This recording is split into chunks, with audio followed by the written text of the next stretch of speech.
Oh yes, you've seen how the people around an autocratic dictator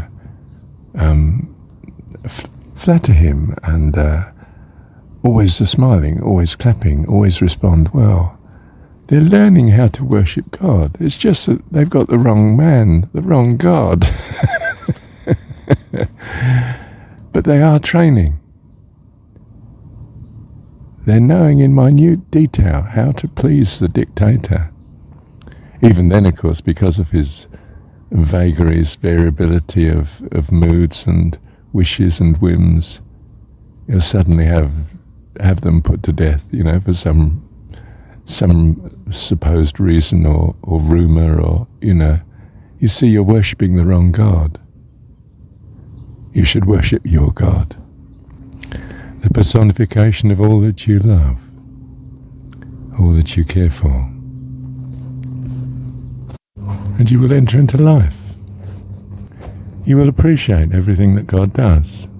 Everything in the end, even the so-called bad things, because of the contrast and the training, and because by then you just trust Him utterly. Through the storm or through the peace. And the peace comes, and the joy comes, overwhelming joy and peace. Hope, reason for living, joy unspeakable, full of glory, just standing in Thy presence, O Lord. Love you, Heavenly Dad. Love you. Thank you, Dad. But it typically takes time, transitory time. That's how we're using the transitory for the eternal. You'll fix your love on what you think is what you value, and she or he is not quite the angel or that you hoped, that you convinced yourself of. And you will adjust what your values are and who your God is accordingly. And finally, you will come to loving the true God. You'll have found Him. It will probably take a lot of time. There are shortcuts. You can take advice, but of course you need to take advice in the right places. And how will you know what that is? Because precisely you don't have the right values yet. Tricky, isn't it? Well, what are the rules for finding the best way? Who do you come to trust? Why do you trust them? And when you devote yourself to them, in what way do they fall short of your expectations and hopes?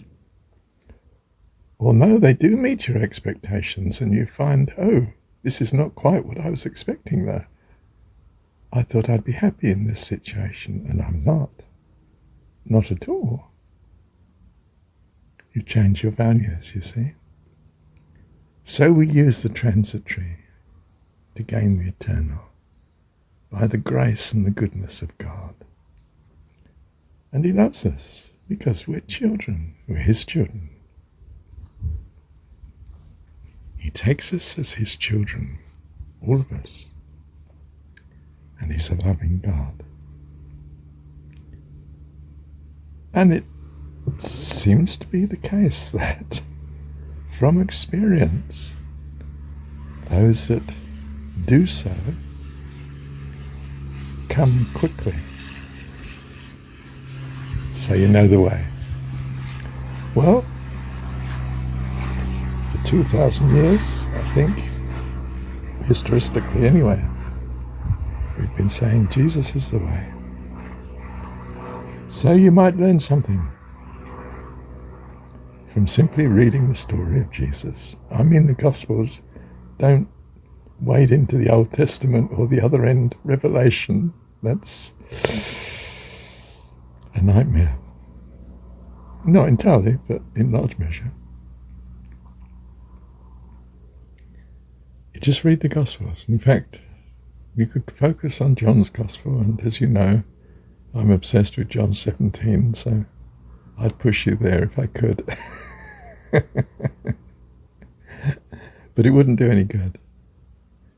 It's only if you want to come. Choose you this day whom you will love. Not whom you will serve, whom you will love. Oh. Oh. He's a loving God. The Jesus message is, He's Dad. You call Him Dad. It's His name. Dad, Father, Heavenly Dad, Heavenly Father. And He loves us. How lovely. And if you trust that, see what the fruit is, what the result is. You'll know the way to go. Thank you, Heavenly Dad.